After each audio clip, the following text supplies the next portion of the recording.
Assalamualaikum warahmatullahi wabarakatuh. Perkenalkan, nama saya Sri Rezeki Agustina, NIM 2022 070100, kelas 3C Prodi PGSD, mata kuliah Metode dan Strategi Pembelajaran.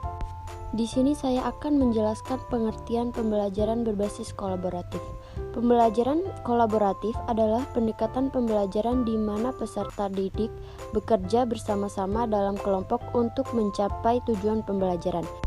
Ini melibatkan interaksi aktif antara anggota kelompok, saling berbagi pengetahuan, dan membangun pemahaman bersama melalui diskusi, proyek bersama, atau aktivitas kolaborasi lainnya. Pendekatan ini menekankan pada pengembangan keterampilan sosial, kerja tim, dan pemecahan masalah bersama. Adapun tujuan pembelajaran berbasis kolaboratif yang pertama yaitu pengembangan keterampilan sosial. Ini artinya mendorong pengembangan keterampilan komunikasi, kerja tim, dan kepemimpinan melalui interaksi dalam kelompok. Yang kedua yaitu meningkatkan keterlibatan.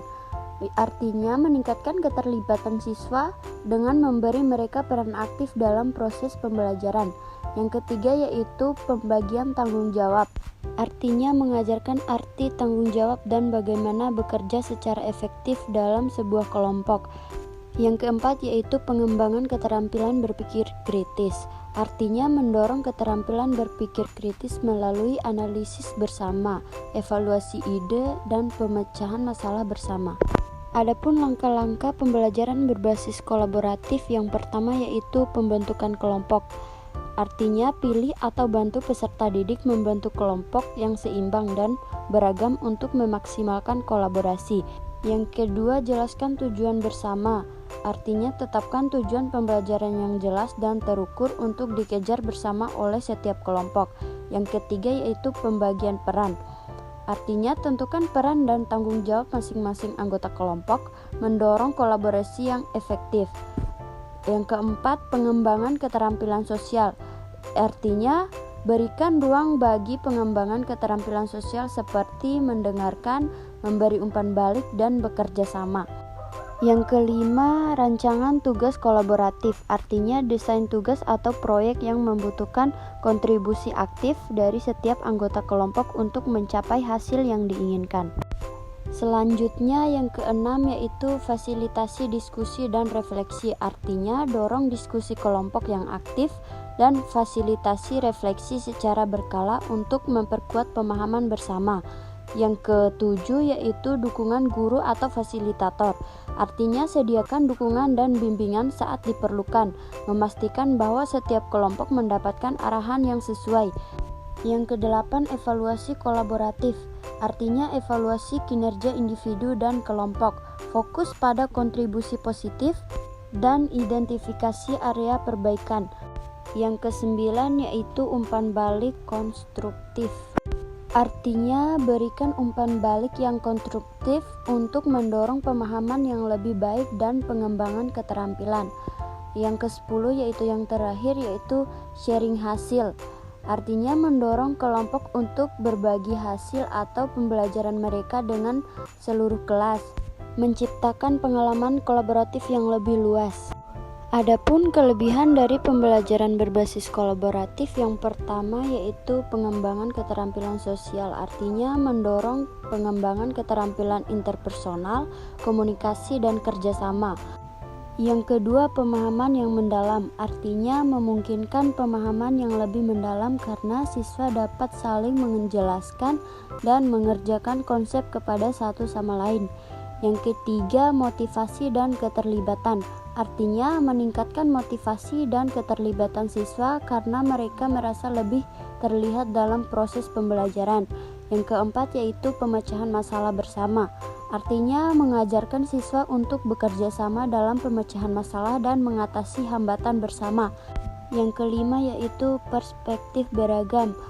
Artinya memfasilitasi pertukaran ide dan perspektif yang beragam karena melibatkan kelompok dengan latar belakang dan pengalaman yang berbeda. Yang terakhir yaitu pemahaman keanekaragaman. Artinya membantu siswa memahami dan menghargai keanekaragaman di antara sesama. Di sini juga ada beberapa kelemahan pembelajaran berbasis kolaboratif. Yang pertama yaitu ketidakseimbangan kontribusi, artinya risiko ketidakseimbangan kontribusi, di mana beberapa siswa mungkin lebih aktif daripada yang lain. Yang kedua, waktu yang diperlukan, artinya membutuhkan lebih banyak waktu untuk diskusi dan kerja kelompok yang dapat memperlambat tempo pembelajaran. Yang ketiga, konflik interpersonal, artinya potensi munculnya konflik interpersonal dalam kelompok yang dapat mengganggu proses pembelajaran. Yang keempat, kurangnya fokus individu, artinya siswa mungkin teralihkan dari fokus individu karena berfokus pada dinamika kelompok. Yang terakhir yaitu pengaturan kelompok yang tidak efektif, artinya jika pembentukan kelompok tidak efektif, hal ini dapat menghambat pembelajaran dan kolaborasi. Adapun manfaat dari pembelajaran berbasis kolaboratif, yang pertama yaitu mengembangkan keterampilan sosial, artinya mendorong pengembangan keterampilan sosial seperti komunikasi efektif, kerja tim, dan kepemimpinan.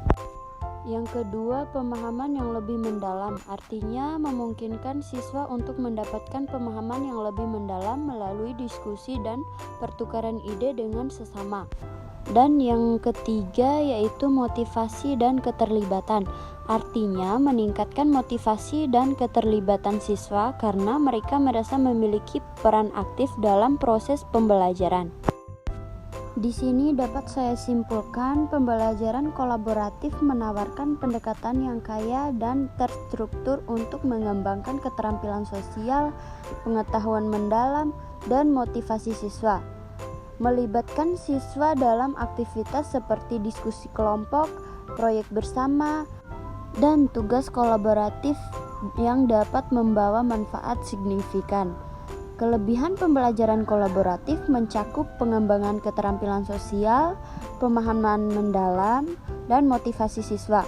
Namun, ada juga kelemahan seperti potensi ketidakseimbangan kontribusi dan konflik interpersonal. Melalui langkah-langkah seperti pembentukan kelompok yang efektif, penentuan tujuan bersama, dan dukungan fasilitator, pembelajaran kolaboratif dapat menjadi alat yang kuat untuk mempersiapkan siswa dalam menghadapi tantangan dunia modern yang menekankan kerja tim dan kolaborasi. Sekian yang dapat saya sampaikan, lebih dan kurangnya saya mohon maaf. Wabillahi taufiq wal hidayah. Wassalamualaikum warahmatullahi wabarakatuh.